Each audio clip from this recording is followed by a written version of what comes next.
এটা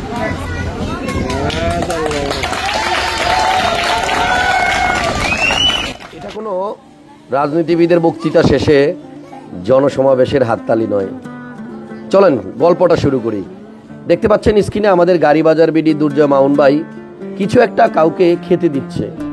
এখানে যারা মেহমান, যারা খাবার খাচ্ছে, তারা কিন্তু অতি সাধারণ কিছু মানুষ।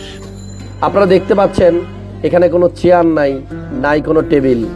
দৌড়ে ছুটে আসা ছোট ভাইকে হাতে করে ধরে নিয়ে বসিয়ে দেওয়া, তাড়াতাড়ি আয়, নইলে হয়তো জায়গা পাবো না। কিন্তু ঘটনা কি হয়েছে এখানে? আসল ব্যাপার হচ্ছে, স্বপ্না নামে আমাদের একটা আপু আছে, যিনি আমরাও মানুষ পেজে ভিডিও তৈরি করে থাকে। উনি একটা গাড়ি কিনেছে গাড়ি বাজার বিডি থেকে, আর সেই গাড়ি ডেলিভারির জন্যই আজকের এই মহাযজ্ঞ। এত সুন্দর একটা মোমেন্ট, এত সুন্দর একটা মুহূর্ত, আমি সত্যি অবাক না হয়ে পারলাম না। অনেক গাড়ি ডেলিভারি দিতে দেখেছি, অনেক গ্র্যান্ড ডেলিভারি দেখেছি, বাট এমন ডেলিভারি আমার লাইফে প্রথম।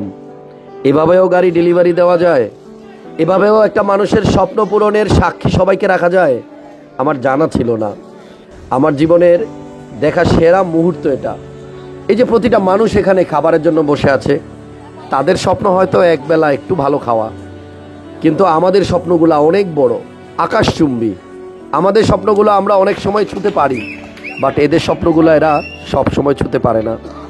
ধন্যবাদ গাড়ি বাজার বিডিকে, যারা এত সুন্দর একটা মোমেন্টকে এই সকল রাস্তার অসহায় মানুষ, অসহায় পথশিশু, আমাদের মা, আমাদের খালা, আমাদের বাবা, আমাদের চাচা বয়সী মানুষদেরকে নিয়ে গাড়িটা ডেলিভারি দেওয়ার অনুষ্ঠানটা করলো।